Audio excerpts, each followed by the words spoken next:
It's an all-new house with brand new owners. House 2, the second story. It's getting weirder. Coming soon to your neighborhood.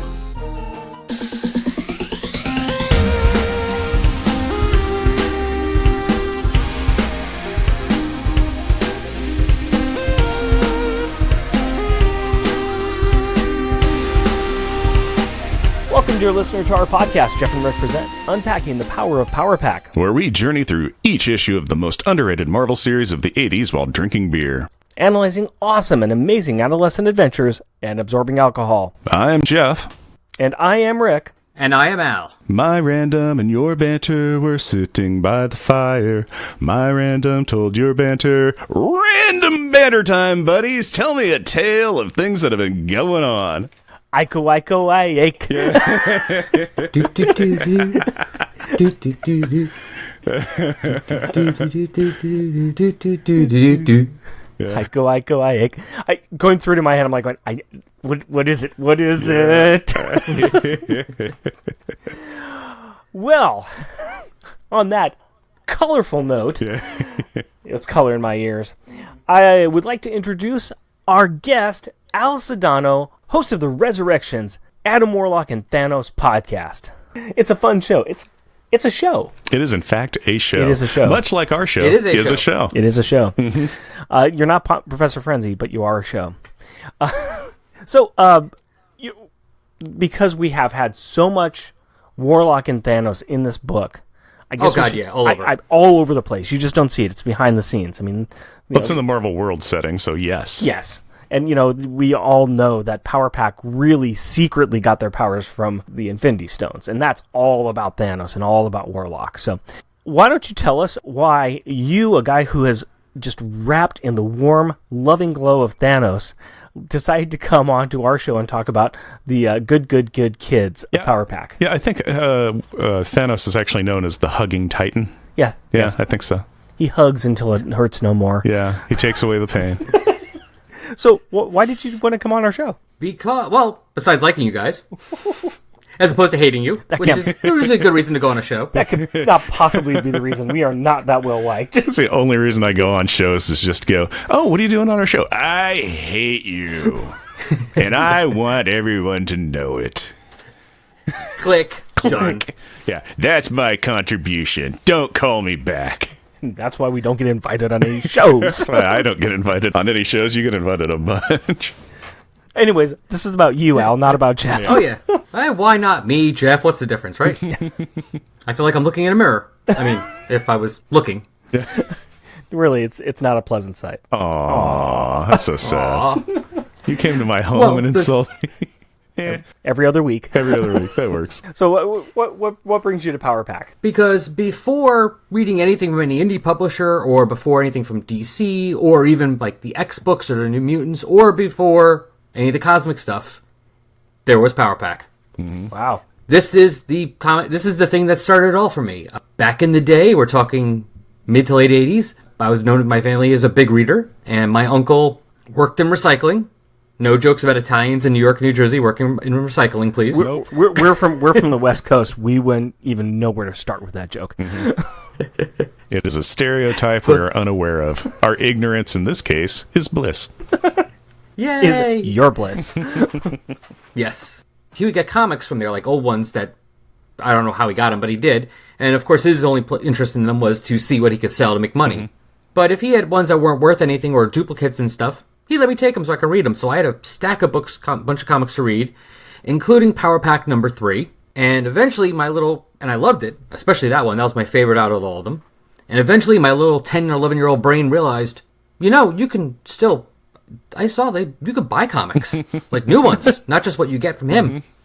And so we were at this was in Old Bridge, New Jersey, and I was at the Rudy Theme Flea Market, which was a very crappy flea market. Even as an 11-year-old, I knew that. But they had a little stand that sold comics, and the first comic that I bought as a person planning on buying comics each time was Power Pack 31. Nice. So it all starts here. This is all bringing it back home. Well, I was wondering why you wanted to choose this one, because we're right in the middle of the Crack trilogy, as it were, and yes. they're good. It's just it's not what I would consider the first one that anybody would go for. and actually I said trilogy, but it's really like 4 issues. Of the 4 issues, I think we've got 3 of them. We've got guests. Yeah, we do. Yeah, but like I said, this is when I started reading. Yeah, so that makes sense. Well, I am really glad to have you on because I know early on you started following us and we started a conversation online on Twitter, and you've been one of our early supporters, and I really appreciate that. And also we had the opportunity to do the Mephisto little side project a year ago, that was a lot of fun. And I also enjoy listening to your show. You go much deeper. Well, thank you. You go much deeper into Warlock and Thanos than I ever have, but I find it to be a very nice distraction sometimes. I'm just like, oh, he's still prattling on about Thanos and something else crazy he did. Nice. Awesome. All right. I aspire to prattling, so I'm actually feeling good about that. No, it's good. It's something I've a little interested in. I've read, Infinity Gauntlet, and I've read I've got old issues of Warlock and the Infinity Watch, and so I've got some exposure to that stuff. But it is nice to hear your show and kind of get caught up in things that I really don't follow that much right now. So thank you. You do a good job out there in the community. Well, thank you, and you guys too. I mean, honestly, Power Pack was up there in the ones when I was initially picking what show to do, and it was one of the top contenders. And I'm actually very happy I did not choose it because I think you guys do it way better than I would have. So I am very happy that it worked out this way. Well, thank you very much. That's really nice of you to say. Yeah, considering we honestly don't know what we're doing, we appreciate that. You never tell them you don't know what you're doing. Oh, no. I still have no clue what I'm doing. We say that all the time. Yeah, we're very open in our... we're very open in not knowing what we're doing. I was telling Jeff earlier that on Saturday I was in a little poker tournament with a monthly group I go play with. I saw. Yeah, and I am not the best poker player there at all. I am not that good. I am amateur. But I don't know. I did watch Rounders a week before, so maybe that was it. There you go. But I went there and everything was clicking, and $130 later, yeah. But the entire night I was like, I'm not this good. I shouldn't be here. I was going to place. What am I doing at the final? Heads up. Yeah. See, that's what I did wrong earlier today. That's the technology issue. I should have watched Hackers last night. There you go. Oh, there. That would have dealt with your computer problems fast. And that would have fixed everything. And nothing else, you would have at least figured out how to actually, fix the problems in the computer. Because if there's nothing else, Hackers is an extremely good technical piece of film. It's so accurate. So accurate. Okay. Just can't. On that bombshell, Jeff, can you please give us the 2-sentence replay from last episode? Alex joins his new best friend Johnny Rival's gang and gets an immediate crash course on the 80s crack epidemic in New York City as he gets to witness a crack bust with his new friends. Well, it turns out that Johnny Rival's crackhead/crack dealer older brother was caught in that bust, but he quickly got out on bail and is back to selling crack to school kids before he is gunned down by the police during a poorly planned out robbery. Now that the 3 kids got smacked in the face, 2 kids died, and 1 kid, Alex, was an insufferable jerk to the people that love him the most, 2-sentence replay is over. Why don't you give me a beer and tell us what our Power Pack pick is? Usually I say my pleasure, my friend, but I'm not going to this time because you were a bad man last episode. A bad man. It was funny, and I laughed a lot when I re-listened to it. It's not fair. Sedano has not listened to it yet, but he was a bad man. He was a bad man. You have to get a doll. My art, not that. I just my art choices were a series of bad choices, improving in quality and he was laughing at the misery of others, is what he was doing. Laughing at the misery of others. Schadenfreude. Yeah. Here was the best part. It made Rick's final choice even worse. It made him seem like the jerk. It was great. Yes, it did. Hate you so much. You, sir, do not deserve this beer. I don't deserve lots of things. But the good news is that Al and I actually were able to, team up and get the same beers. What? That's the first time that's happened. Yes, we actually made it happen. So, synchronicity. That is super sweet. That's cool. From across the continent too, because we're over here in Oregon. He's over there in Florida. Yeah, over in Tampa. So, it took some time. It took some talent. That's rough. Yeah, that's the good job, you guys. Well done. Why don't you go ahead and do the honors then, Al? All right. Well, this is 21st Amendment Brewery, Brew Free or Die IPA. That is a big Abraham Lincoln. He is punching the hops out of Mount Rushmore. That is Lincoln. He's coming for Roosevelt. Yeah, the one that we have is the tall boy. So I don't know if the picture's a little different on yours, but it looks probably the same. Yeah, probably the same. But yeah, that is cool looking. Yeah, Roosevelt looks happy. We don't have a Roosevelt on ours. It's just all Lincoln. It's just Lincoln. I was trying to think of another president he might be swinging at, but he's got a left fist cocked, filled with hops, and he's happy that he's going to be swinging those hops at somebody. So that's a good looking can. That is a really good looking can. I think the artwork's a little different between the tall boy and the can that you got, but it's it still has the Lincoln, but it has the other three faces. Roosevelt looks happy. I'm not sure. I thought it was both. Isn't it? Wait, who's on Mount Rushmore? I thought it was both Roosevelts. No, it's Washington, Jefferson. Oh, it is Jefferson. Teddy, okay, yeah. Roosevelt, Teddy and Roosevelt, Lincoln. So yeah, Roosevelt looks very happy. Jefferson looks kind of like smirking, and Washington looks very nervous. I like story time on this can. Story time on this can is 1 pint, 3.2 fluid ounces. That's a good story time. That's a really good story time. This is 7% alcohol by volume, 70 IBU, and it says, like Abe, we believe in freedom. Freedom from the notion that IPAs should only assail you with bitterness, and from the idea that a big, balanced, hoppy beer can't possibly come in a can. We believe that those who have tasted freedom shall forever brew free. Our Golden West Coast IPA is perfectly balanced with a solid malt backbone and just the right amount of hop flavor and aroma. Taste freedom! Taste the freedom. Taste the freedom. Well, that pours with a lot of foam. Skittles of beer. Skittles beer. Nice Simpsons. You know it's out there somewhere, too. Oh, God, yes. And if not, someone's not trying hard enough. Well, that is pretty... almost transparent. It is a very bubbly beer, but that has got a nice kind of orangey lager coloration. Yeah, that's about right. Yeah. Pours with about... Nice head on it. Yeah, pours about 3 inches of foam on the top. This tastes quite good. Yeah.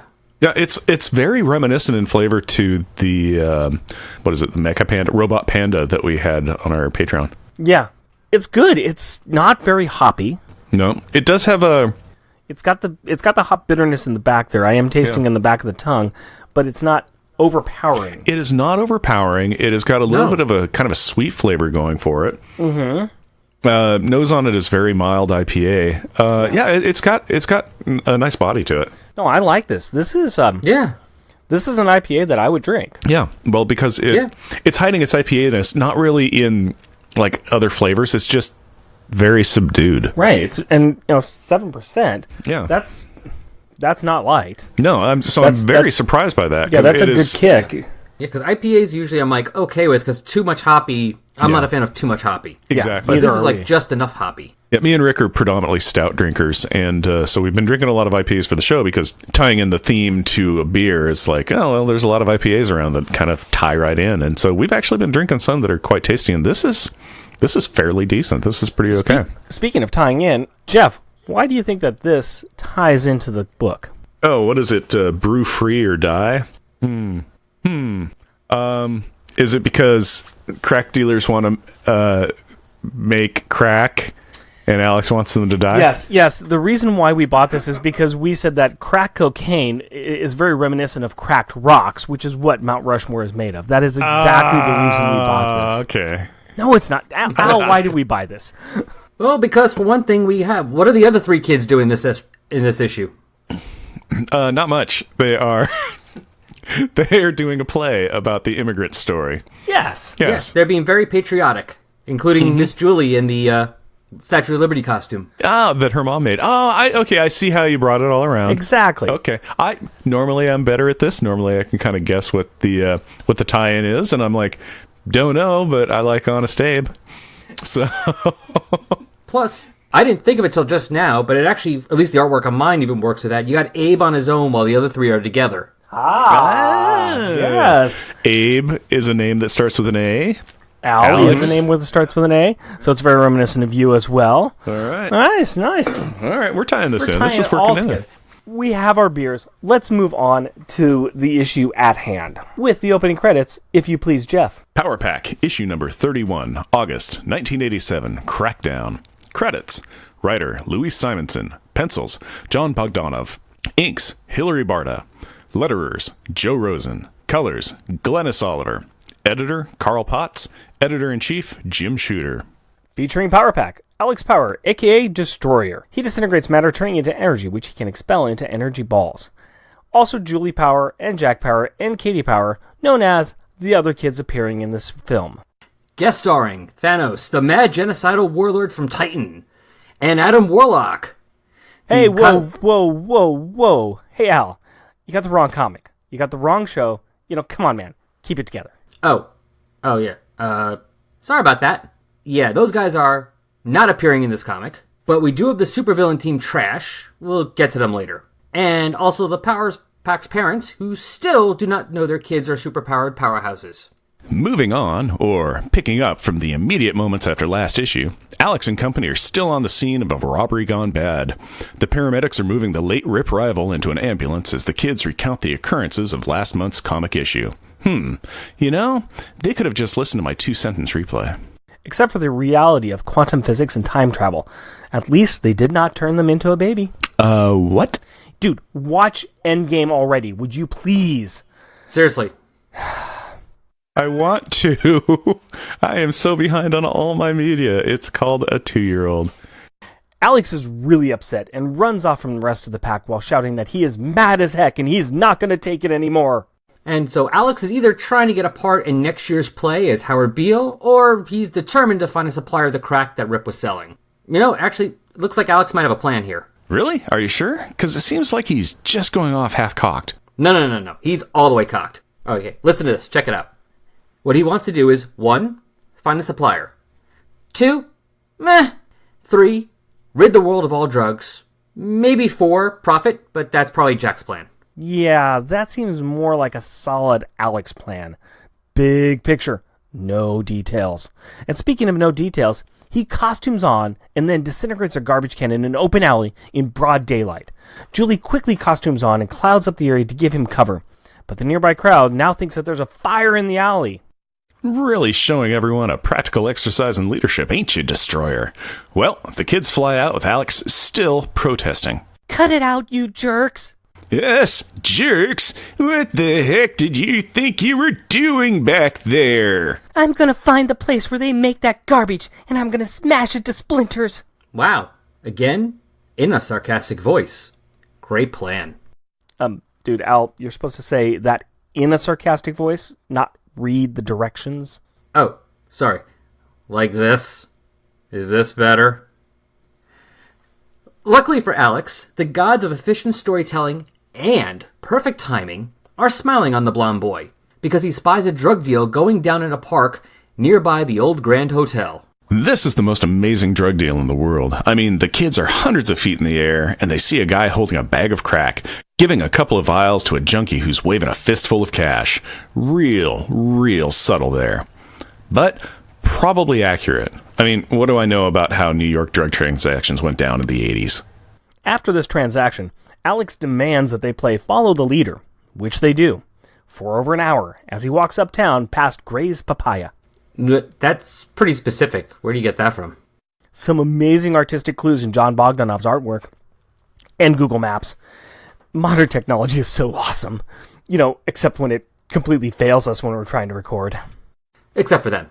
I do live on the East Coast, and I've been to New York many times. I could have told you some of this stuff. But technology? Alex is spending the entire trip arguing with his siblings. Julie really wants to get back so their parents don't worry, which, looking at their track record is not a bad plan. Plus, the younger siblings need to be in a school play tonight. How can you think about a stupid little kid play when even more kids might be dying right now? Further, Alex dismisses this so-called logical thinking by saying that they have these powers to save the world. And getting rid of a crack house is going to do just that. Wait a minute. Destroying one crack house equals saving the world? Oh, yeah. Look, Alex is a act local, think global kind of guy, all right? While all this complaining has been occurring, the kids spy, with their little eyes, the dealer walking into a house guarded by a big guy named Brute. We're talking upper arms the size of Cadillacs here. The beefy body seems bereft of brightness as he answers several questions with an, yeah. But he easily lifts up the concrete slab that is being used as a door. So, he's got that going for him. There's also this really pale, scrawny blonde girl outside as well. Jack and Katie are really the only ones here that have been paying attention to the fact that the crack house might just be guarded by supervillains, while Alex continues to rant about how kids in the world are dying from drugs. Then they fly, Peter Pan style, to a mostly boarded up window so that they can continue to play their game of I Spy. The sibling super kids sneakily scope out the suspect structure, stealthily searching and secretly seeing in the seedy sight. Several sick and sleepy scum are slouched, stuffed in the stinky and sleazy Sephoric spot. Seriously, several sibilant sounds starting with S? Some. We like to share the magic of alliteration with our guests. Alex is eager to enter the evil edifice, extracting earned enmity, but Julie is insistent that the eliminating occur after the entertainment. They do gander in a grimy window and wonder if they spotted some supervillain guards inside, but Alex shuts this train of thought down. He says that all the cocaine dust in the air made them see funny stuff. Alex, that isn't how drugs inside a building you are looking at work. But, credit to you. Good hustle on diverting the attention away from a very serious down-the-line problem. And so the kids go home. 3/4 of the Power Kids are thrilled about the play, and so the parents take a picture of the Quad Kids. The resulting photos show Katie, Julie, and Jack smiling happily in their play costumes, while sullen Alex does his best Batman scowl behind them. Way to go, Alex. Way to ruin a picture. Batman never ruins pictures. Julie smacks Jack around for giving the devil horns behind her head in the picture as Maggie checks on her oldest child. She and Jim are worried about him, but they're chalking it up to him not being in the elementary school play anymore. Ah, yes. The junior high school near-teen entering into puberty is angry that he is not in a kid's play with his siblings. You poor naive parents. Jack, I'm gonna pound you. Mom, Julie and Jack are fighting. Soon, the family is skipping, strolling, or, sulking their way to the theater, depending on the Power family member. They meet up with Katie's teacher, and plans are made for them all to have ice cream later. Ooh, ice cream. Ice cream. They also pass by another crack dealer, something that Alex notices. The dealer is probably not selling ice cream. Probably not, but that burning hatred in Alex's stomach, that's churning more. Or it might be the spicy burrito he had for dinner. Later at school, the performance is underway. It seems to be a patriotic presentation focusing on the pride of immigration. The lines the children are saying are woven together from famous prose and poetry. Jack is reciting parts of I Am an American by Elias Lieberman, while Julie presents The New Colossus by Emil Lazarus. And while this orational overload of awesomeness occurs, Alex becomes more and more angry, cynically comparing the words being spoken to the reality he's seeing on the street. He gets himself so worked up and angry that he quickly excuses himself, telling his parents that he is not well and will see them at home. Methinks he might be lying. Yeah. Alex is going to go ahead and do something stupid now. Unlike all the other times he has done something stupid, he starts by costuming on and powering up, only to be freaked out by some rats and setting off a Powerball without looking first. Smooth, bro. Do you even know how to superhero? First pigeons, and now rats. I'm starting to think that he shouldn't have this power set after all. And as the one non-flying member of the team begins the long hike to the crack house, the play inside ends. Post-hugs and parental accolades, the dramatic trio notice the missing brother. The power parents tell the others that Alex was not feeling well and went home. And this leads to a couple of great panels as the three children deduce what Alex has done, what they should do, and what the impromptu second performance should be in order to extricate themselves from this dilemma. So, ta-da! Who's in the mood for ice cream? So, what do we do now? Don't everybody jump at once. Ow, my stomach! All right. Katie's sick. Oh heck. Katie's too sick for ice cream. Yeah, I feel kind of barfy.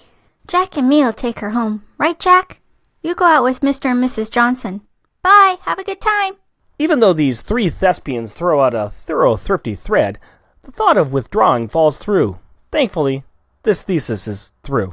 More thankfully, I didn't have to do that. The parents skip the ice cream and invite the Johnsons over, making things much more complicated for the Power Kids. Meanwhile at the crack house, home of the fighting fences, and shadowed streets, and barking dogs. And fire escapes. Alex is starting to realize that it sucks not being able to fly. Well, he already knew that, and I could have told him that. But after making it past all these obstacles, it appears that the Creak of an old window tips off some of the crack house denizens that he is sneaking around. Spotting the muscular brute and a new figure with yellow-scaled skin and claws named Razor, he quickly hides, powers up, and prepares to, and I quote, blow this dump to smithereens. Meanwhile, in a place that is not a dump and will not be blown to smithereens. Home of the fighting powers. Less fighting, more scheming. Yeah, the kids have been running a few different lines on their parents here. 1, that Alex is sleeping and they should leave him alone. 2, the adults should just stay out here and talk. And 3, they are all tired. A point that they demonstrate by faking exhaustion followed by a big Then they throw down a smoke bomb and run out of the living room and into their bedrooms. After changing into pajamas, then their costumes, and stuffing their beds to make it look like they're sleeping in them, they extricate themselves from their home. Katie is a little miffed that they had to lie to their parents. Again. Hey kid, listen. Lying to your parents when you sneak out at night to fight crime is a time-honored tradition all teenagers must pass through. I did. The East Coast seems like such a strange place. On the West Coast, we just snuck out to go drink Boone's Farm wine in empty parks. But these 3 kids head off into the night to find their impulsive, hot-headed brother. But Jack is the impulsive, hot-headed one, and he is with them. No, not Jack. I mean, Alex. Wow. Comparatively speaking, Jack seems pretty down to earth right now. What do you mean down to earth? He's, floating all the way up in the sky. Meanwhile in the crack house. Home of the fighting crackheads. And boy howdy, we have a regular battle royale on our hands. Alex has come in blazing with power, firing off powerballs and announcing, Eat energy, crackheads! And while the opiate operators orate opposition to this outrageous onslaught occurring on their operation, odd opponents originate on stage. All right, we have Trash here, 5 kids who appear to have some freakish powers, and probably should do a little roll call, you think? Yeah. So let's start with Razor Cut. He's the leader and sports some spiky black hair and golden scaly skin, as well as razor claws for fingertips. His body is diamond hard and full of sharp edges. Next we have Brute. He was that guy standing outside the crack house earlier. Big, beefy, strong, and limited on the intelligence. He mostly follows suggestions from his teammates. The other kid we saw earlier is here as well. Before, she was a skinny, jaundiced-looking kid with long blonde hair. Now her head is ballooned to an enormous shape and she is floating. She goes by the name of Airhead. Of course. Crazy Legs is an African-American kid with long legs. He can pull them in close and shoot them out like pistons, or just kick you from across the room. Or take really long steps. So, he has, crazy legs. And Stiltman was taken. Yeah, he's a fleshy man, Stiltman. Finally, we have Blasting Cap, a very nervous kid with a shock of orange hair. If he can settle down and concentrate on an object, he can cause it to explode. Altogether, this is a team of some dangerous dudes. And, Airhead. And they're giving it to Alex. Razorcut slashes the table out from under him while Brute tries to drop a fridge on him. Slash crash. But Alex rolls at the punches and blasts apart the attacking appliance. Tract crashum crash. And nearly takes out his family, who are flying above the building. Holy cow! When Alex said he'd smash this crack house, I guess he meant it. Now we have a hootenanny. What's a hootenanny? A hootenanny. Well, it's a party that is chock full of hoot with just a little bit of nanny. The rest of the pack enter the fray with Julie doing a Julie hammer on the back of Razorcut's neck. While it does knock him into Brute, it also slices up her knees. Razorcut is not out and he is not impressed. Let me guess, you're little baby superheroes. Heroes, yeah, but we're not babies. As Razor tries to cut Julie, she clouds up and gives the sharp boy a bit of a fright. At the same moment, Jack is trying to float Alex up while lecturing him on doing this alone. This prevents them from seeing or hearing what is happening behind them. One of the managers of this place directs Crazy Legs to kill these kids. Crazy Legs, being a true capitalist, demands extra payment for wasting these super babies. Upon the affirmative from the drug pusher, the tall boy slams his legs into the backs of the boys. Whack, schwack, ram. Alex, of course, has set off another powerball, opening up a wall in the crack house. As he and his brother bounce off the ceiling, they are partially caught by Katie. She deposits her brothers to the ground, but Crazy Legs is coming in for the kill. This is when Katie cranks up the flying. She completes an amazing display of pretzel turns around and under this tall and lanky kid before landing a two-fist ram into his old breadbasket. Boom. Julie clouds up the room, but Razor eventually finds Alex, who is just now getting up. Alex quickly blasts the floor beneath the villain's feet, causing him to take the express elevator to the bottom floor. Airhead has had enough. She screams in the Blasting Cap's face that he needs to get it together and do something. As the nervous Nelly needs his noodle, Brute rips out the gas oven and throws it at Power Pack. The damage is done. Blasting Cap's power ignites the gas main, causing a horrific chain reaction. As Katie pulls Alex and Jack away, Julie Cloud's Crazy Legs steps out a window and Blasting Cap and Airhead pull out Brute. The crack house goes Vroom. Trash seems to have gotten away, and the Power Kids watch the house burn as the surrounding borough gets high. So high. The family continues to berate Alex for his utterly stupid life choices all the way home. He ran off, left his siblings in a lurch, tried to take down a crack house alone, invested in unsound stocks, and he sent money to a Nigerian prince. What? Wait, that's bad? But the prince told me, he promised he'd be able to access his family's, man. The kids make it back just in time to see the Johnsons being let out of the apartment. The girls quickly drop off the boys at their window and fly into their room. Eek! Costumes off. Just in time. The Power parents enter the room, commenting that Katie must have had a bad dream about the play, because Maggie thought Katie said costumes off. And after the parents check on the boys, they talk about a news report from the Expositional News Network, thank you Michael Bailey, that they heard about a crack house burning close by. And Alex, hearing his father say good riddance, smiles in his fake sleep. What a faker. Next issue.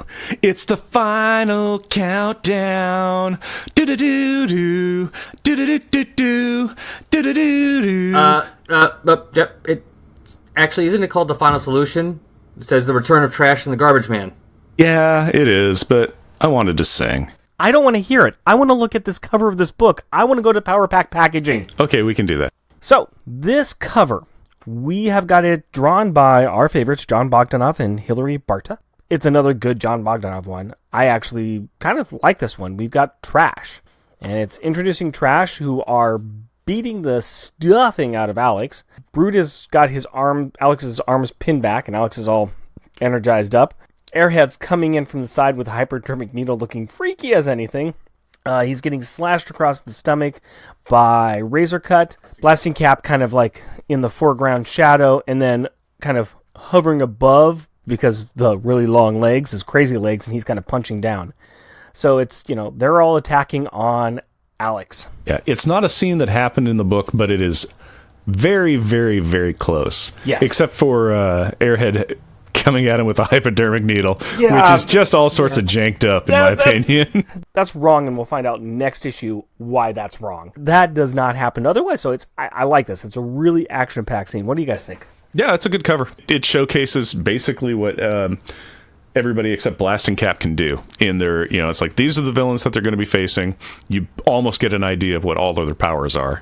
That's exactly what I was going to say, yeah, because at least for the three of them, you can definitely see, really long legs, sharp skin, really strong. Airhead's a little hard. I mean, you can't see where her legs are, so you can't tell if she's flying or not. But you see there's something up with her head at least. You know she's got a big old messed up head. Yeah, it almost looks like she's like a brainiac or something. Yeah. I was going to say it almost looks like a gopher power or something. Those teeth in the front look like she's about to start gnawing on somebody. Oh, she is related to what is it? A Great Lakes Avenger that we all know. Squirrel Girl. Yeah, I know. I know. That's the black sheep of her family. Yeah. Yeah, Squirrel Girl's all. And my older sister, Airhead. I assume that's what Squirrel Girl sounds like. I really don't know. No, that's completely off. But I'm letting it go. That's all I gotta say on this. This is just a good cover. Yeah, it's a good cover. It's not too bad. I wouldn't mind getting it signed and hanging it up on the wall. Let's go into some of our random themes, and this is kind of fortuitous because we've got somebody who actually lives on the East Coast on the show, so they can help us talk about some of the really cool locations that John Bogdanove drew in this issue. I think we can tell that he lived and knew this town very well because he's drawing some very specific locations, and he's drawing them really, really well. Like I said, I was able to go online and look up on Google and find the places that are still there, and I could actually follow this drug dealer walking a very long way from where they all the way from Queens to Manhattan. Yes, it's a bit of a hike that he goes on, but still, it's a really good, the really good drawing of those locations. We have the call out to Gotham Comics, which I think is an old comic book store that used to be in New York at that time. I did find a Gotham Comics in Queens. Right, but and I'm not sure if that was actually in the one that they were talking about, because it seemed like the one they were talking about was still actually in Manhattan, but it could have moved. I didn't know of that store. I mean, it's not one of the ones I heard about. I know about Midtown. I know about St. Mark's. This is also 30-year-old comic, so things may have changed. It may have moved, but the old Grand Hotel on Broadway and 31st, that's still there. Gray's Papaya on 72nd and Broadway, that's still there. There's just these great little landmarks that you can actually follow along, and you kind of see just John Bogdanove drawing some great stuff. I don't know if you want to talk about that anymore. I mean, I can't say too much. I've actually never been to any of them there. I've been near two of them. I looked them like you did. I looked them up on Google Maps. The old Grand Hotel, it's near the Canal Street station, subway station, and I know I've gotten on and off there, so I've been near it. And the Gray's Papaya, I've passed it. I've seen it in cabs when I've passed it, and I know it's near the Museum of Natural History. And I've been there several times. So, I've been in the vicinity. Yeah, unfortunately, I've been to New York 3 times now. And the last time, it was literally overnight. Oh, wow, yeah. Yeah, oh. so I did not have chance to really do a lot of walking around and enjoying a lot of those sites. And also, it was before I read this issue, so I didn't make it a point to go and see those sites. Yeah. Now I kind of kick myself on it. And actually, also, I noticed on the map real quick, the aquarium from, what was it, like issues 12 and 13 with Snake Eyes? Right. Is really close, more or less, to where my family actually lived in Brooklyn when I would go visit them as a kid. My mother's side was in Bay Ridge, and my father's side was in Bensonhurst. And if you look on the map there, that's just above the section where the aquarium is. So I didn't realize how close I was. When you were there, did you ever remember seeing any giant snakes? No, I think my uncle may have said something about seeing giant snakes, but he was also definitely imbibing and taking of things that he probably would have bought from Rip Rival. Okay, all right. Well, good connection to the book then. And a good segue, because let's talk about the crack in the 80s. When we were talking with Wheezy about these books, when we were interviewing her last, she said that she got the idea from her friend, and a lot of this arc is based upon things that actually happened to him. And she told us the story that John Bogdanove, in preparing for this issue, he actually went out and went to a crack house, snuck by a window, peeked in, and used that as kind of his sketch for how he did the drawings of what the crack houses look like. So I can't wait to talk to him because I want to ask him exactly how crazy he was in the 80s. Yeah, that seems to be a very serious and like, hey, I'm going to put my life in my own hands now for my art. Die for my art, man. Yeah, I know. Is that okay? But crack was a thing back in the 80s. I mean, living on the West Coast, I didn't really know too much about it, but you heard the stories, kind of the reputation of New York back then, and just the prevalence of drugs and the say no to drugs campaign and things like that. So this was a big deal back then. There was a reason why Wheezy was writing about it. Mm-hmm. Well, it's because she lived in the community that had that problem. So it was very much in her daily commute. It was in her daily life. So I'm sure, hey, I'm going to go walk out around the town. Yeah, that's a drug dealer. Yeah, that's a guy over there passed out. There's somebody who's, it was something that she saw. Mm-hmm. So very first person kind of storytelling with that, I would guess. What about your memories from living in that community or living in that area during that time, Al? Not as much as like them, obviously. I mean, I was in the suburbs of New Jersey. We would go visit my family in there, but a lot of times we weren't running around on the street. And the neighborhoods in Brooklyn, they were, at least, I didn't notice it. But maybe it's also kind of like in the issue. If you notice, the kids and even the parents aren't really paying attention to the crack deal going on. Only Alex is, because he's being hyper aware about it. Yeah. Katie did not see a thing at all. Nope. And that probably would have been me. It's like, oh, I'm with my cousin. Oh, we're going to Nellie Bly, which is like this little amusement park they had there in Brooklyn. That's all I cared about. I wasn't paying attention to what people were doing. I had no clue. There's a lot of that, too. If you're not looking for stuff, you're not seeing things. That is a very common occurrence where it's just kind of like, there's something, whatever, I'm going on with my own life.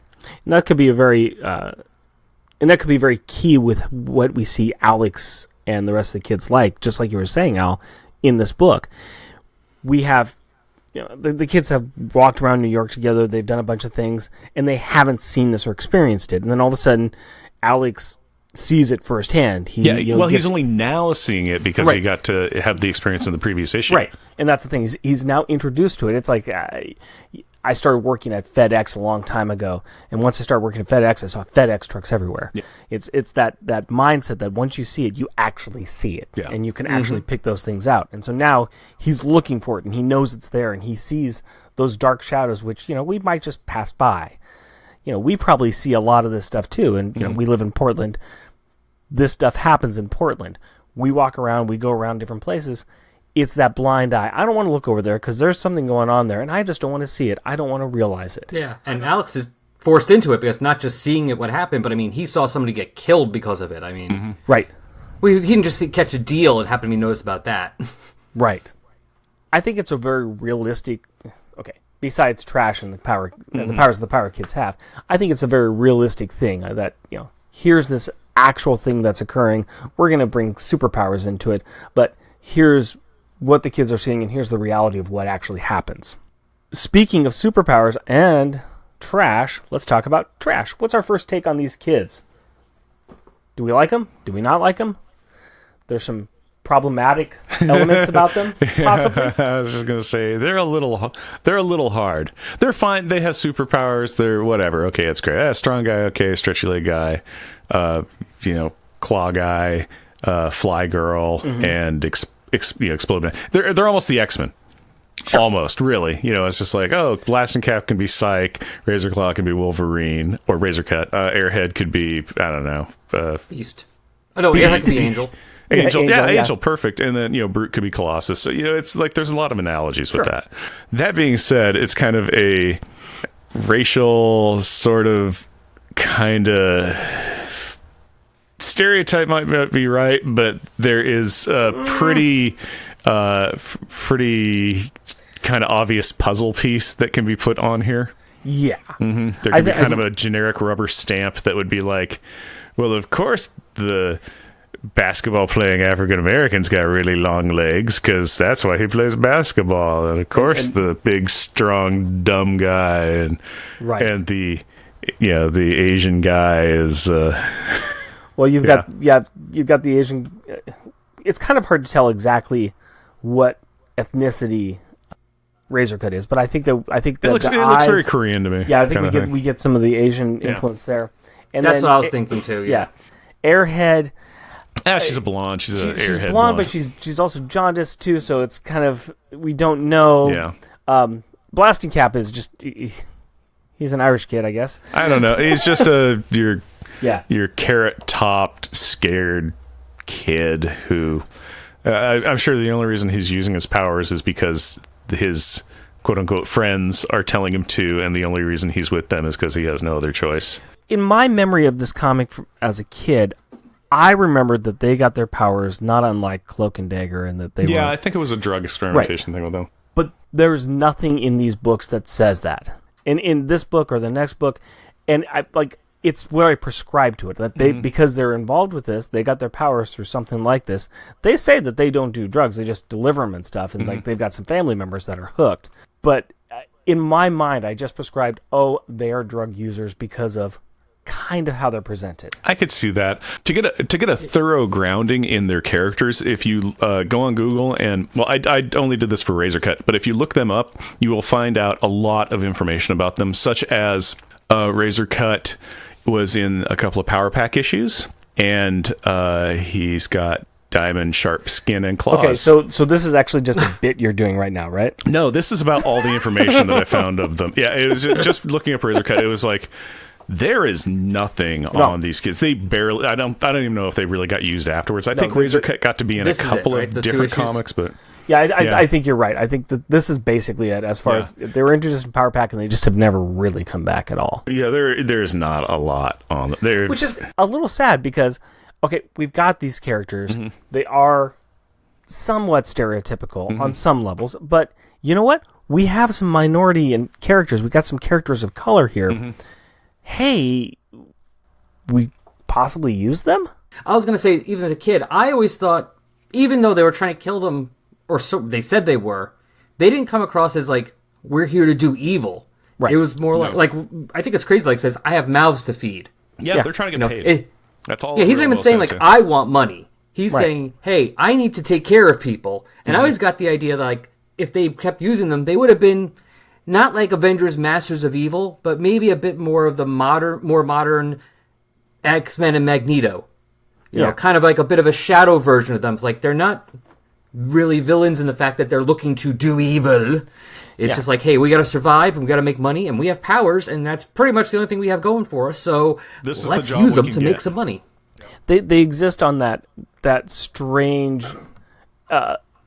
kind of half moral, or that strange line of morals where they don't really recognize what the morals of society say. They don't say, okay, I'm going to go out and do good for good's sake, or I'm going to go out and I'm going to try to be evil and take over the world. They mostly exist in that neutral area of just saying, okay, I'm going to do what I need to survive. Yeah. And if it somehow aligns with doing good right now, fantastic. If I have to break some laws to do it, okay, I don't care. Yeah, I think they're very much of the I'm trying to put food in mouths. Right. They aren't going to go to either of the extremes, which is I'm going to do good just because I want to do good, but they're also not going to be doing I want to kill somebody or I want to cause permanent damage to somebody. They just want to survive. Yeah. Yeah, they're not Captain America, but they're not Sabretooth either. Nope. No. I actually do like these kids, and actually the more I talk about them, the more I look at them, I can see where some of the problems are, and I think it's going to be interesting. Our next episode, we're going to talk to Osvaldo Oila about these characters, and I know he's got some opinions on them, but I think it'll be really interesting to kind of really dive a little further into them and talk about them more, because I kind of like them, and I've remembered them from these books when I was growing up, too. So yeah, I mean, the problem is they only have these 2 appearances. It's not that easy to get, I mean, I'm not saying it's impossible either, but it's not that easy to get too deep into characters when they have a very brief appearance.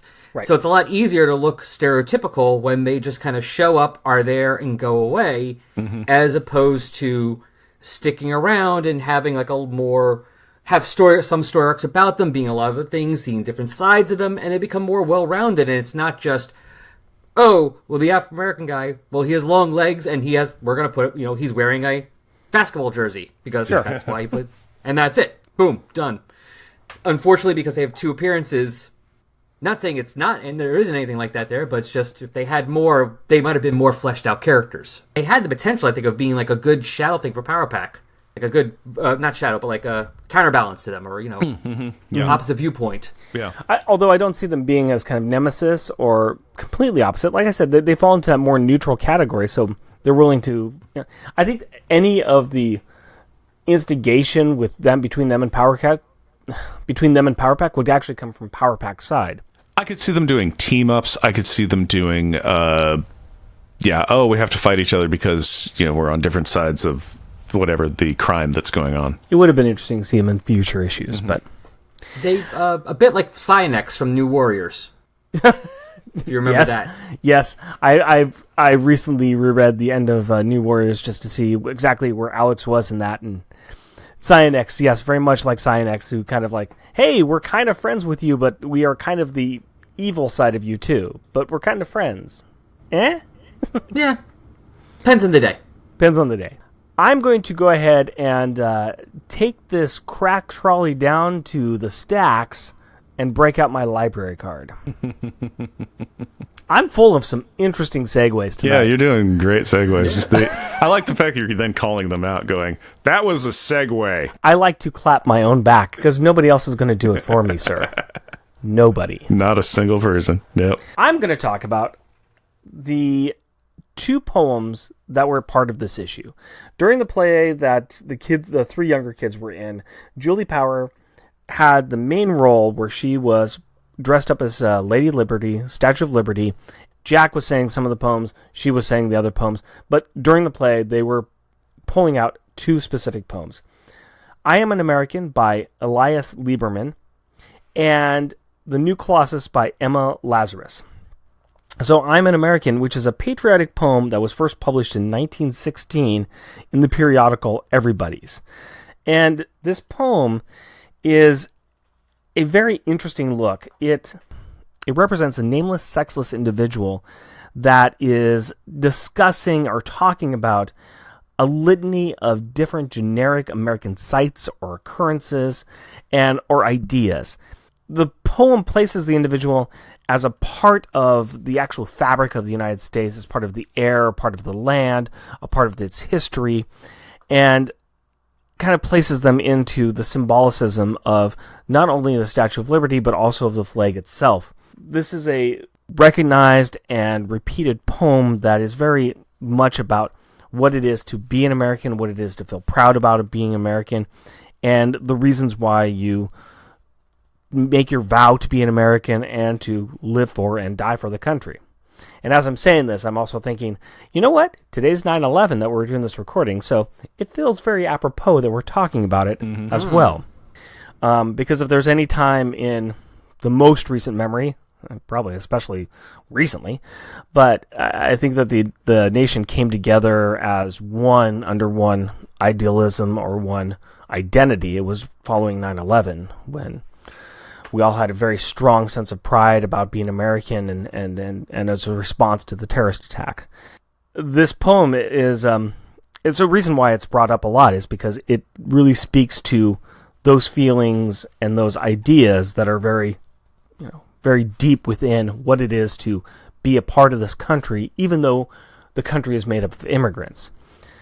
That's not that's part of the story that the immigrants come in, but being part of this country and recognizing the pieces that make up the country for what it is, that's what actually causes us to actually become an American. The New Colossus, on the other hand, is a poem that specifically talks about the Statue of Liberty.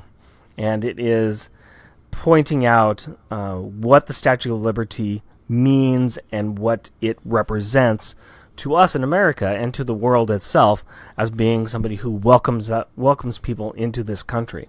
Is very interesting because, and I'm going to kind of read this verbatim from a site, but as many commentators have noted, the poem is pluralistic in its roots.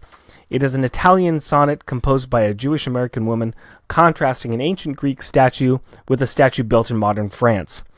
So it really speaks to that pluralistic or that melting pot of people coming into this country and what it means to actually represent what the people coming into the country want. Again, I'm speaking to this in 2019, and it seems very apropos, as a lot of those ideals and thoughts and foundations upon which the country was founded and about how we tried to welcome in the immigrants and tried to integrate them into society, how that now is being turned around, and we have an administration that's pushing them away. But that is the If this came out now, there'd be people freaking out about it. Right, because comics have never had politics in the past. Never. Nope. But I mean, except for the ones from the 80s and 70s and 60s and 50s and 40s. Oh, I just did something on the Legion of Superheroes, and I'm like, hey, look, they're talking about climate change, and it's 1962 comic. Please tell me that there has not been politics always in comics. So that is what I have as far as my library card. I came in off the ferry as I'm coming into this new world, and I looked around and I said, there is the words that will bring me into this country. It's just too bad I didn't bring any science with me. Well, I got you covered there, buddy. I brought some science with me. Fantastic. When looking into the crack house window with his family, Alex exclaims that crack is so easy to make that practically all you need is a pot and a stove. Well, I decided to investigate this claim and came up with a recipe that you and your family can make at home. Ready to get started? Let's cook some crack! Yay!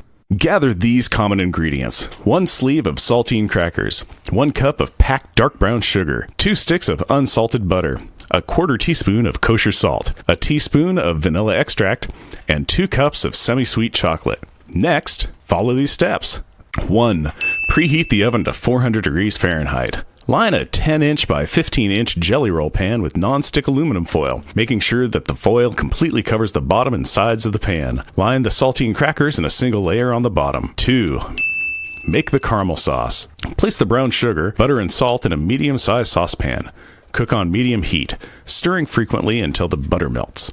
Continue to cook, stirring occasionally for another 3 to 5 minutes, just until the mixture comes to a boil and starts to darken. Remove from heat and stir in the vanilla extract. 3. Pour the hot brown sugar mixture over the saltine crackers. Spread to evenly coat the crackers. 4. Move the pan to the oven and bake for 5 minutes. The caramel will be hot and bubbly. 5. Melt the chocolate. Place the chocolate in a microwave-safe bowl. Cook it in the microwave for 30-second intervals at full power, stirring between each cook time until the chocolate is melted. 6. Pour the chocolate over the baked crackers. Once the crackers are done baking, remove from oven and allow to cool for 1 minute until the caramel is no longer bubbling. Then pour the melted chocolate over the crackers. Use a spatula to spread the chocolate evenly over the top. 7. Cool the crackers. Let the crackers cool to room temperature, then move to the refrigerator and cool overnight. 8. Crack the crackers. The crackers will form a single sheet once cool. Remove from the pan and gently peel the foil away. Cut the candy into snack-sized pieces using a chef's knife. And there you have it. Crack that you and your family can make at home. Now, it sounds pretty tasty, so I can understand why it's addictive, but I don't see what the big deal is about it and why it was criminalized. I guess the 80s were just a simpler time. Jeff, you fool. This is a recipe for Christmas crack, which is a dessert. Alex was talking about crack cocaine, which is made from water, baking soda, and cocaine being mixed and cooked together, and it is a very serious drug. Oh. Well then, I really misunderstood the context of this comic. And that's Science Corner. Al, I have an opening for a new co-host. Would you like to join me? Ooh, there's beer each time, right? You bet. All right. That's the only reason I'm here. Also, I live here. But you know what else we have besides beer with this show? What do we got? We've got a refrigerator. Mm-hmm. And that's where you keep the beer. Yes. Yeah. We also keep pieces of art on it. And that is what we're going to talk about now. The refrigerator gallery, gentlemen. Yay! One piece of art in the book really needs to be on that crack-filled family refrigerator. Crack. You mean the fridge that Alex destroyed that Brute was going to smash him with? Yeah. Yeah, I bet the art on that one looked great. All right. It's probably a bunch of Ziggy cartoons stapled to it. Let's talk about some... I know, stapled. Stapled, not glued or taped, just stapled. Stapled. Let's talk about some funny backup ones. So, guest first, Al, what is your funny backup picture you want to talk about? Well, basically, it's not one. It is every panel where they're in costume and Jack still has that little mustache drawn on his face. I might reference these. Yeah. I love that. Everything, him flying, him doing stuff, and get that little mustache right on his face. Yep. Yeah, his little Frenchman's mustache is the best. That was a great little... I mean, that would have been so easy to forget, too. And they did it every time. I love it. We'll pick out one of these, definitely, but I'm looking right now on How about on page 9? All right, we'll start with page 9, since that's one of Jack's. It's because it's my joke backup one. I entitled it, "This Looks Like a Job for the Flying Frenchman." So I'm referencing back to when he misspoke about the Flying Dutchman in the previous issue. So that's the one on the top corner of page 9? Yes, this is on the top right-hand corner of the page, and it is just after they finished their play and they found out that Alex isn't there, and they're like, he's gone to go smash that crack house. So they have very serious faces on, but Jack's face looks just like, oh, this looks like a job for the Flying Frenchman, and I just loved it. So. I was also looking, this might spoil something for somebody else who brings up, but page 16, it's where they're actually in his costume, and it's further on. So, I mean, it's like, this is after they changed out other stuff at home, where he should have wiped it off his face, but no, they're in the middle of the fight. No, it's still on. And yeah, page 16, it's still there, and he's got this like, yeah, it makes him look like the evil villain that's about to tie somebody to a railroad track. I know, he's great. so good. He's Batrock's nephew. Yes. I'm going to actually do something a little bit different off of those. I'm on page 6, and I call this one Grumpy Cat. And this is the picture that they take. And it's the Polaroid picture, and it's got the 3 kids, and they're all smiling, and Jack's got the 2 bunny ear fingers up behind Julie, and Julie's looking very serious. And in the background, you've got Grumpy Cat Alex just mope.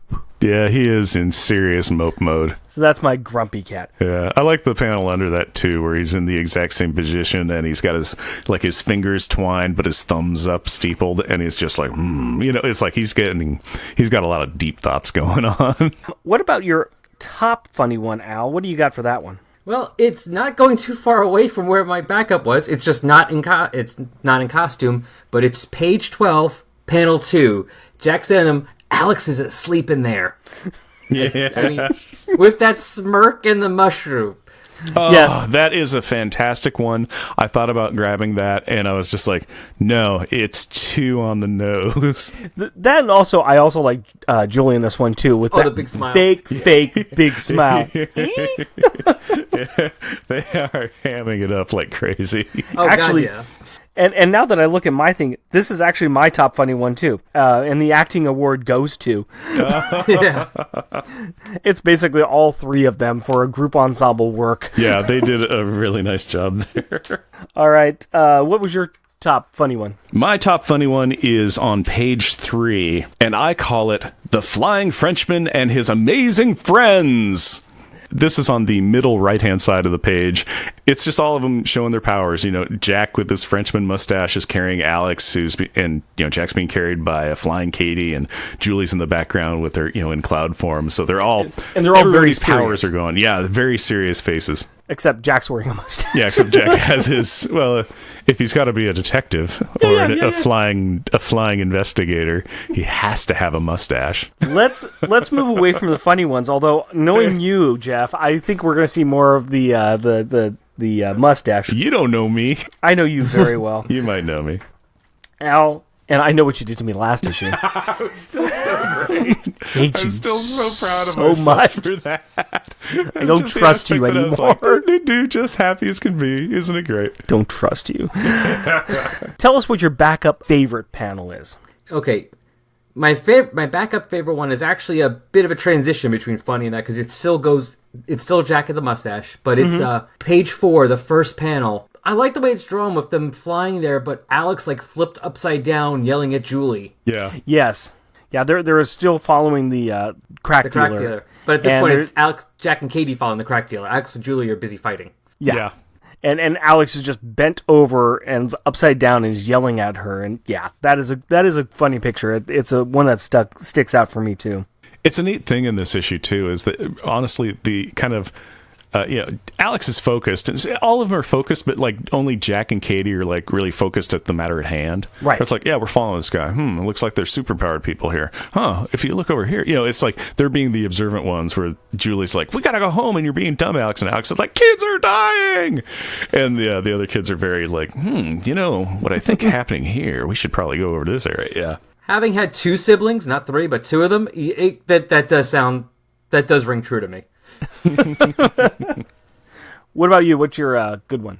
My good one backup is on page 8, and I call it Rat Attack. Nice. Yeah, it's the very bottom panel, and it is Alex after he's powering up, and he's going to go attack the crack house, and rats scare him, so he blows them up.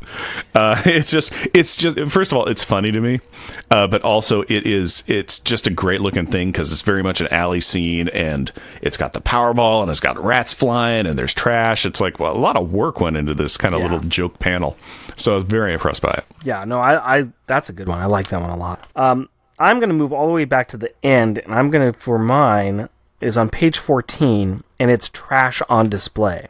There's 2 panels on this page, and it's the bottom panel, and it's just, it's here's trash, and they're all in their action poses, and they're heading towards Alex, who's standing on a table, and there's something about it. I know it's the quintessential, here we are, we're all up. Yeah, it's the full team reveal. It's a full team, but it's really good. I think it's a really well done picture, and it's very evocative of the characters. I mean, you really kind of get a good idea and sense of the characters, how they're standing and how they're moving. So I like that one. But let's go on to our top ones. Let's move this forward and talk about what we like the best. Al, hit us up. What do you guys your top one? All right, well, let's go a few more pages past yours to page 18, panel 3. Lower panel on the left-hand side of the page where Julie's all clouded up, and you got Brute really big in there, but it's just a silhouette, and Razorclaw like kind of ripping his way through the clouds. Nice. Yeah, that is good. All you can see really is, especially his face, you just see the eyes and like a kind of almost like twisted smile. It's a Joker grin that he's got going on. Yeah, there you go. And then you also got Brute kind of hanging, his fists way up in the air and look very menacing in the background. Yep. It's a well done picture. I like that. It was on my list. It was in my top. And the look on Julie's face too. Yeah. That's a nice look on her face. Like she's like intent on like, I'm gonna block this, intent on blocking these guys out. Yeah, as best she can. All right, Jeff. What do you got? Okay, my top one is on page 13. Ah, yes. And I call it Superhero Skyline. It is the very full bottom panel that's on here. And it's just, I always love this kind of thing where it's showing superheroes in the distance flying or doing whatever. And it has the team and they're flying and, Julie's in cloud form and everything.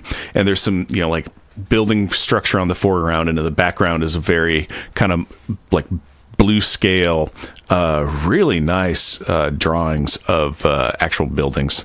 And it's that your favorite monochrome type of thing. Yeah, it's that kind of monochrome. So there is a lighting thing going on with it, but I always love that, like, giving perspective and scale shots that can happen where you're like, they're just little dots in the distance. And it's like, yeah, the city is huge. Julie can turn into a giant cloud, but she's still not a city. And I love that kind of thing. I'm going to finish this off on one more page forward. And it's, we laughed about this, about Alex saying it. But the top panel, I already got the bottom panel earlier, but the top panel, it's Alex on that table. He's kicked over some vials of crack. He's exploding out 2 energy balls from his chest, and he's saying, "Eat energy, crackheads!" I'm going to guess you named that panel that. Actually, I called it the Destroyer. Oh, really? Okay. It's Alex's finest moment in this entire book. It might be just Alex's final moment ever. It's a great action pose, and it's I think you got the 2 guys behind the 2 human supplier guys who are just like, monochrome behind him. I like the guy with his hands on his head screaming, "Stop him! Kill him!" You're not very effective, buddy. No, that's those are good pictures, but let's talk about insults. Let's start insulting each other, gentlemen. Let's go opposite order. Let's just stick it with things that are being insulting in the comic. Shut up and read your thing. Wow, that is harsh. You're a real crackhead? Yes. No, you're a real I can't think of anything. Jack, why have you failed me? Call him a dog breath. I'm not going to call Rick a dog breath, Jack. You're a dog breath idiot head if you're not going to do that. I'm out of here. Jack, no, come back. I'll use it. You're a dog idiot. I got it wrong. What is your best... What is your best insult, sir? My best insult is on page 13, and it is a Jack line. I'm sorry, I should say, what is your worst, or second best? Second best. I understood. Maybe not everybody else. they've just gotten back, back to their place. They're going to go out and, rescue Alex or whatever. And it is, Katie's like, hey, the school lunches aren't that bad. Why did you say the lie about how the school lunches made me sick? That's not really nice to the people that make the school lunches. And Jack's line to that is, the school lunches are barf city, no matter what they serve. Barf City is an amazing kid insult. I absolutely love that. So that's my second favorite insult that was said. Barf City. Or as the man himself would say, Barf City. My backup one, right? Yeah. Yeah. Actually, same page, one panel earlier. It's not a traditional insult, but when Jack's saying it, I think it is. When Julie's saying the school lunches aren't bad, and he says you. You like navy beans. Oh, yeah. That cuts deep. That cuts real deep. You do like navy beans because you're sick. Yeah. I'm going to go ahead and say back on go forward on page 16, and this is Razor. I got to talk about Razor. Yeah. Because he's got a line there at the bottom. Actually, Al, you've got Razor's voice. It's the bottom panel on page 16, the Let Me Guess one. Go for it. Let me guess, you're little baby superheroes. Little baby superheroes. Yeah, that's a good line. You're the baby team. We're going to go ahead and make fun of you. Yeah, that's one I like. I think Razor does a good job with that one.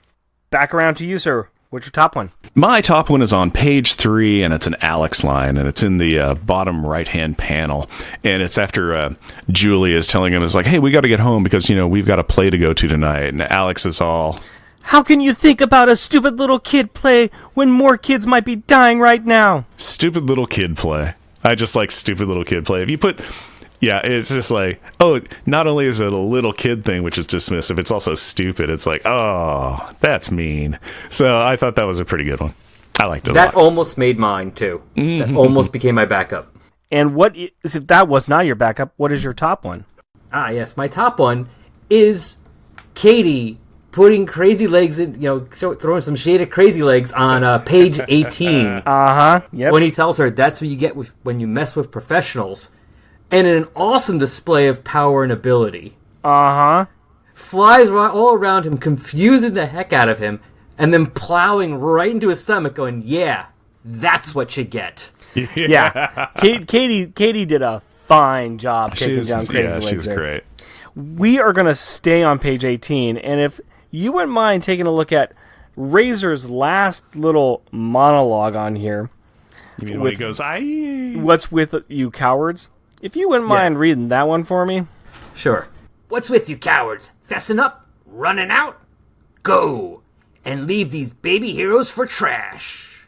So yeah, we got cowards, and once again he hits him with that baby heroes. Razor's not a nice guy. No, not really. No, not really a nice guy.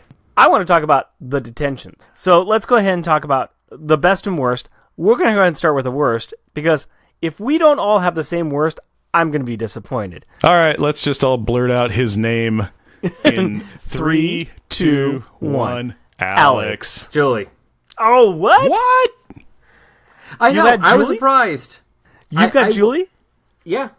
Go ahead. Yeah, tell stories. Tell us why you think Julie is the worst in this story. So I went back to the issue with each kid, and I looked what they did, things they did or said, and basically gave them a 1 or, a 1 or 0, depending on what they did, good or bad, and then kind of added it up to see what it actually added up to, adding up and taking away. And Julie came out the lowest because while Alex does a lot of bonehead dumb stuff, there's also stuff that he actually does try and do, and he does have some butts of there's a motivation, and he has a motivation. There's a good motivation here, at least. He's not doing this because he hates people. He's upset by the things that are happening, and so there's that. But Julie really doesn't do much, She clouds around to cover Alex in the alley at Katie and Jack's insistence. Mm-hmm. They tell her to put the costume on. Julie really has not much going on here in this issue. Most of the time when she does something, one of the others told her to do it. And so, at least Alex didn't come much better. He's about a step above But there was at least some motivation in things he was trying to do, and he came up with some plans, whether they work or not. He had some motivation and things to do. The same with the others, more or less. Julie's kind of just like, in this issue, Julie just was kind of there. Interesting. I went with Alex because Alex's boneheaded moves were... He put himself in danger. He put his family in danger. He put all the people inside that crack house in danger. There are better ways to go about what he was trying to do. He went there to blow it up. Who cares about the consequences? We know that, Trash got out of the place. We know what Power Pack did. Probably the two guys that were running the place got out of there. But how many passed out, unconscious, drugged up people, how many of them died in that fire? That is exactly the point that I was going to make on that, is that it's a flop house. Right. There are people passed out there. And, they never approached even trying to say, hey, Gotham's totally empty right now, or Metropolis is totally empty right now. It was just like, they showed people passed out in an entire room there. It's like, there's got to be some people that are just there. Yeah. So I would personally, for me, I think that Alex is worse in this issue just because his actions and his decisions of what he was trying to do, however pure they might be, he was not thinking, and there were some unintentional consequences that occurred because of it. I'm not, arguing. Like I said, it was very much a toss-up. So it's not like Alex was coming away scot-free and in the smelling like roses. No, I totally agree. And I could see, here's the deal. Here's the fun part about this is that pick who you want. It's the right answer for you. It's like, oh, I don't agree with that, but that's the right answer for you. So perfect. And it's neat because it kind of goes, well, how come you thought that? Right. I like that. But there is a part, and your issue didn't have those extra pages of Cloak and Dagger in the bottom teleporting everyone out? Mine did. No. Yeah. That's that asterisk where it's like, to see how the drug users escape, see Cloak and Dagger issue 8. There you go. Cleaning up the power mess is that title's title. Again. The kids are out again doing stuff, Cloak. Ah, crud. So follow them. Yeah. No, what annoyed me about Alex, too, in this was, it's just like, he just wanted to go do a thing. It took the rest of the family to go, hey, we can do, let's compromise. We can do it after we do the thing that we want to do. You bet. And he just runs off and everything. But at the very end of the comic, when they're coming back home, and he's like, and we did it as a team, bro. It's like, no, they came and saved your bacon, you non-bacon substitute man. Oh, yeah. I remember even as a kid, I'm like, did they screw up the placement here? Should that have gone to Jack? Yeah. No, it was just Alex. That was 100% Alex being Alex. We did it together. No, we did not. We were gonna do it together, but then you had to run away earlier, and guess what? We got there at about the same time you did. You could have waited an hour. And we missed ice cream. And we all missed ice cream. We could have had ice cream and smashed a crack house. Wait, he made them miss ice cream. Never mind, Alex. Yeah, Alex. Yeah. Alex is the worst. Oh, that is actually the best reasoning why Alex is the worst. That's my reason. Speaking of ice cream, we've already got one person up on the Star platform, and that's Jeff. Now we're going to go ahead and put some other kids up on the Star platform. Who do we have as the best? I'm going to go ahead and go first because I want to be contrarian, and I want to say Julie's the best. No, I'm with you there. Oh, yeah? Yeah, Julie's the best. Wow. Yeah. We're simpatico. You can say whatever you want, Al, and that's your opinion. And your opinion, of course, is right. Yeah. Except now, your opinion's wrong, because Jeff and I... I know we got together beforehand and discussed it, very detailed. It's like, all right, no matter what Al picks, we're going to pick the opposite. But no. No, I picked Julie because Julie was the star of the show. Julie did a lot to help out, and she did try to help, and she did try to protect, and she was trying to get in Alex's face and tell him, no, don't do this. Yeah. Don't be running off. We've got other responsibilities. We've got other things to do. You can't go and do this by yourself. We'll go and do it with you. And she was trying to get in front of that. She would actually get in his face. Yeah, she didn't want the family to take the karma hit for neglecting obligations. And also, too, I think the fact that she was the star of the show, it's like, hey, guess what? Here's her chance. She's doing this thing. She's very proud of it. The other two kids are proud of it, too. And Alex is he's raining on that parade. Big time. Yeah. And she's proud of what she's doing. And as well she should be. Right. Yeah. For a stupid little kid play. She was the lead of a stupid little kid play. She should be happy about that. Anything else you want to add? No, I fully agree on all of that. Yeah.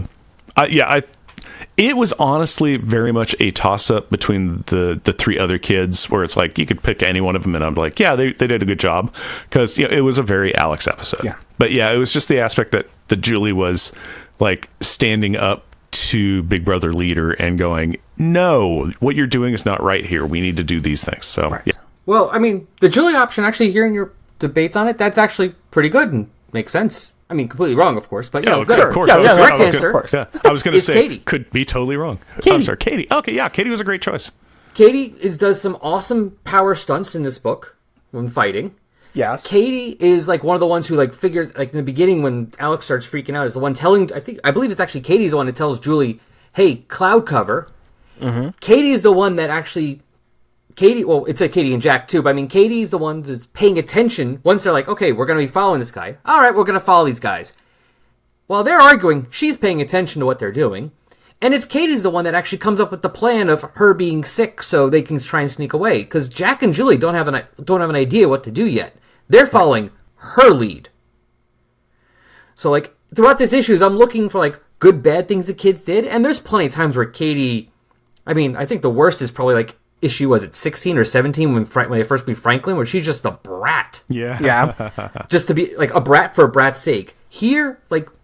Katie did nothing wrong. Like, she's in a golden day. Everything she did was great here. So, like, it's Katie. I can definitely go along with your choice of Katie. I really can, because she did do a great job of acting, kind of a little bit unprompted by the other kids. That was a big part. Yeah, she was, oh, my stomach. She was the one who got them out of that. Yeah, because they were like, what are we going to do? Yeah, we got to get out of this. Katie was all, boom, we do this. No, I think Katie is a fantastic choice as well. So, while I totally disagree with your detention, I think that your choice for star is perfect, Hal.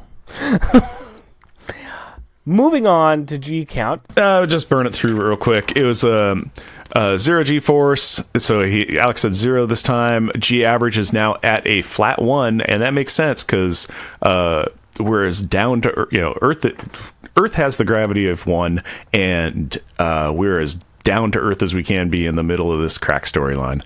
And the G total is 31 for 31 issues. So, all right. That moves us on to top grades, where we evaluate each issue against the rest of the series. And we've got number 1 being our favorite issue, number 25. And of course, the last one, we still have the Thor issue with Power Pack. Now, we have the prior 2 issues of this crack saga sitting in at issue... Just the prior one. Well, I kind of put the Johnny Rival with a gun... Spider and Hobgoblin fight. I kind of put that in there as well. We've got those issues at 25 and 26 respectively. So I guess that's a good place to start. Yeah. Do we think that this is better than issues 29 and issue 30? What do you think, Al? I think it's better than them, at least. I don't think it's worse. Okay, I think I can agree with that. I actually can. I think that this is a little bit better, at least better than the issue 30, the Alex discovers that there's a crack problem. Okay. I don't know. Having trouble putting it above 29, though? I kind of have trouble putting it above 29, and I definitely am not going to put it above issue 205. Well, that's easy then. Let's just put it above issue 30, which is Crack Up at 26, and below, issue number 29, which is Obsession, so it could be the new 26. Yeah, you guys got a problem with that? No, I think that it's fine there. I have a real hard time putting it above Uncanny X-Men 205. Yeah, the Wounded Wolf. Yeah. No, it doesn't go above that. The most I would have done is above 29 at the most. I don't think I would have gone above 205. We're right in my range anyway. I kind of feel that the Spidey and Hobgoblin fight, and just some of the ridiculousness of that, it just makes that issue a little bit better than this one. I can see that. Yeah. And Spidey's in it. Let's go ahead and do the final thoughts on the beer. What did we think about this beer? Gentlemen, we are thinking the 21st Amendment Brewery, brew free or die. Al, how do you like this one? I liked it. Unfortunately, it's all gone. I should have bought more. We bought the tall boys. Yeah. Yeah. They didn't have the tall boys where I was. Is this something you would buy again? Not a big IPA drinker, but to switch things up sometimes, I do usually like a lot of either stouts or sometimes wheat beers too. But to mix it up, I wouldn't mind buying this and having that, occasional one in the middle. Switch it up here and there. You sound very much like you have the same drinking style that we do, where it's like, yeah, I love wheat beers. Yeah, I love stouts. Yeah, and I found this one to be, it's tasty. It's great. It's very, it's unassuming. It's nice. It has a good flavor. It's an IPA that isn't an IPA. Mm-hmm. It's an IPA that's very, very well masking itself as something else. It's costumed up really, really good. For me, I like it. I'd give it a 4. I'd totally drink it again. I go 3.5. Okay. Just about a 4. Yeah, I definitely would drink it again. I'm not going to rush out to buy more right away, but yeah, it's probably going to be bought again. Yeah, I wouldn't fill my fridge with it, but I would definitely drink it if it was an option. Yeah, if it was an option, I'd be like, oh, what's on the menu? Oh, yeah, I'll have one of those. It's actually good. So, yeah. I will also say that this is a 4 for me. I'm right up there with you guys. I will say this is a 4. I enjoyed it. It's a pleasant drink. I think we've got a little bit rainy, some sunny, some muggy days going on. I think in the deep, dry summertime, this would be fantastic. This would be really good during that. But yeah, we are definitely in the death throes of summer right now. I'm wearing pants. Actually, I might have to buy another one and drink it tomorrow night, because it is still summer basically here. Oh, nice. Yeah. Florida, isn't it always summer there? Pretty much. There's like a week in December where it stops. Okay. Hate you so much. I don't. I think Al's fine, and I like Florida. I'll send you pictures at Thanksgiving when I'm in my shorts and t-shirt. I'll send you pictures of me on Thanksgiving in my shorts and t-shirt as I'm freezing outside deep frying a turkey. It starts getting cold then. Yeah. And that leads us to Kids' Perspective, and that's where Rick and Carrie have a discussion about the issue at hand. So, Rick and Carrie, take it away. Hello, Carrie. Hello, Daddy. How are you today? Not feeling well. I'm sorry, you got a little bit of a cold, don't you? Yeah, spreading in my class. I don't approve of your class sharing a cold with each other. Eye roll. We are still here. We're still going to talk about this comic book. Yeah. What did you think about Power Pack number 41? Okay, I think I got the action I wanted. There is a lot of action in it. Who's the new bad guys that we're introduced to? Trash? Question mark. What did you think of Trash? I don't know why, but they picked the name Trash. Yeah, because it's kind of how their boss, the garbage man, sees them, and we haven't met him yet. But it's also how they're kind of viewed. You don't really like the name? No, it's okay. What do you think about the individual characters? I don't know. They call that one guy with the big claws boss. Razor? Yeah. Do you like them? Do you not like them? They would be good bad guys, but... Well, they're in the middle, okay? They're in the middle? Yeah. They're not great, they're not bad, they're just okay? Yeah. All right. What do you think about what Alex does during this issue? Well, he did say that he was sick, that he didn't feel well. So he could get out of play and so he Yeah. could go take care of this. Yeah. What did he promise his siblings that he would do? Watch them. That he would wait, right? Yeah. So did he break his promise? Yeah. Was that okay? No. Should he have waited for his family? Yes. Why? Well, for one thing, he promised. For another thing, it's nicer. And why else would it be a good idea to wait for his family and his teammate? I mean, his family put a lot of hard work into this play, probably. Yes. And he will probably... If they saw him escape, they would be kind of sad. That is a good take on it. You're right that it was bad of him to not watch all the hard work his family put into the play, but also he went to this crack house by himself. Yeah. Was that dangerous? Yeah. And if he had waited for his family, that would have been better, right? Yeah. Yeah. So there's a couple things that he really messed up on by doing that by himself, right? Yeah. And his family had to sacrifice a lot to go see him, didn't they? Yeah, they had to sacrifice not going to get ice cream. That's sad, isn't it? I don't know, maybe. Don't you like ice cream? I do. Not my favorite food. What's your favorite food? I don't know. You just don't know, do you? No. You can't make decisions, can you? No. No. No. What do you think about the cover of this book? I know you like talking about the covers. I have a question about the cover. Sure, what's your question? Why is Airhead holding the needle, like, and acting kind of surprised? That is a very good question, because she is not holding the needle during the issue, right? No. That's actually something that's kind of in the next issue, a little bit, but it is something that we noticed too. A lot of times people will use needles to inject drugs into their bodies, so it might be a call out for that, because he is in a crack house. That could be part of the reason, but it doesn't really happen in the book. I would kind of like to see his siblings, like, somewhere. Yes, but in this case, he did go and attack the house by himself, so it's kind of showing that he's off by himself again, isn't it? Yeah. Made me think it was just an Alex-centered episode again, but it has the others too. Yeah, it had them a little bit. A little bit more. Overall, did you enjoy this issue, though? Yeah. Anything else you want to say? No. Thank you very much for your time, Carrie. You're welcome. I love you. Love you too. Shout out time. We like to recognize those listeners that take the time to write in or leave us a review. And this is for the awesome episode we did for episode 38 with our epic interview with June Brinkman and Louise Simonson. AJ. Akil Wilson. Al Sedano and the Resurrections, Warlock, and Thanos podcast. Hey, that's me! Bob Roland. Brandon Leza. Charlie Rose. Kristen Conkle.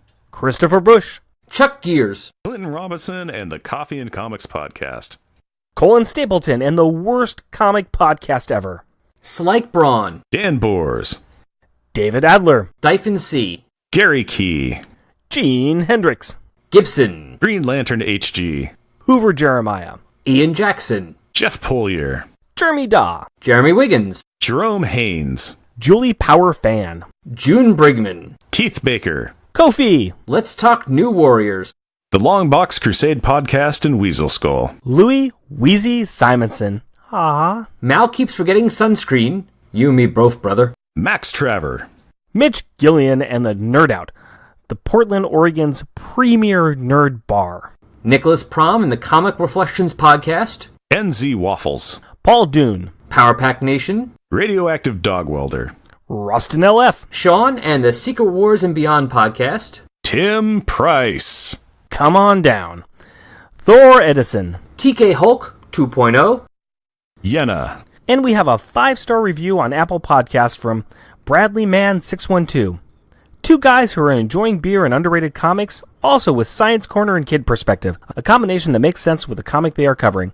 More fun than comics were, and the comics were a blast. Thank you very much. That's actually, I was pretty happy reading that. I'm like, oh, that's really cool. So, Al, tell us where the fine folks can find you on the internets. Well, like we said earlier, it's Resurrections and Adam Warlock and Thanos podcast. Basically it's about the Marvel characters Adam Warlock and Thanos. Kind of put it out on Front Street there, so no surprises. Obviously, wherever podcasts are, just type in Adam Warlock or Thanos. We're pretty much one of the only things that pop up.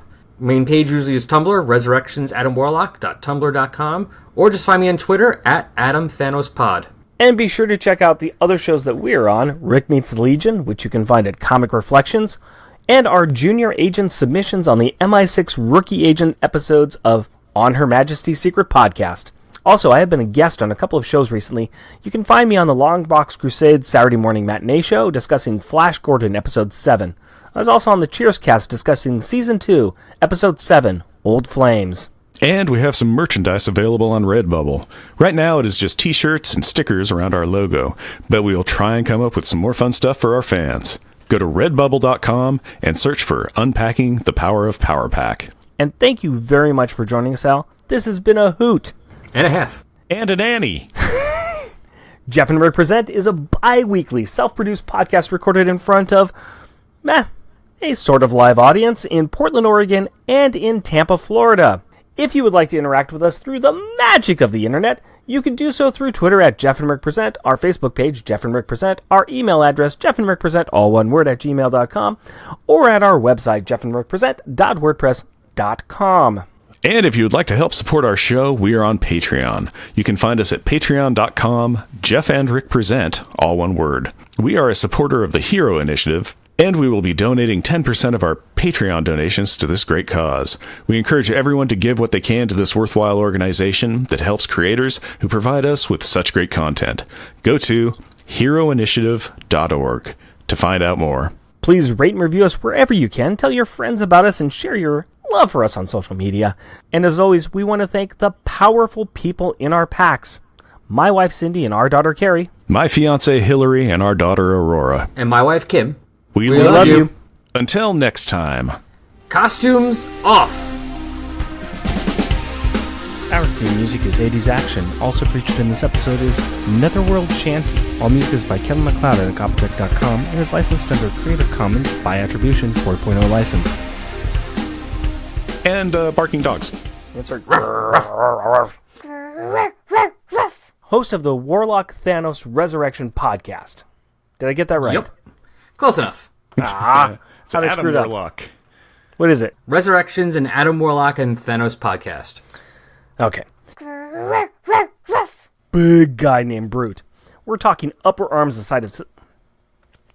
the words taste good.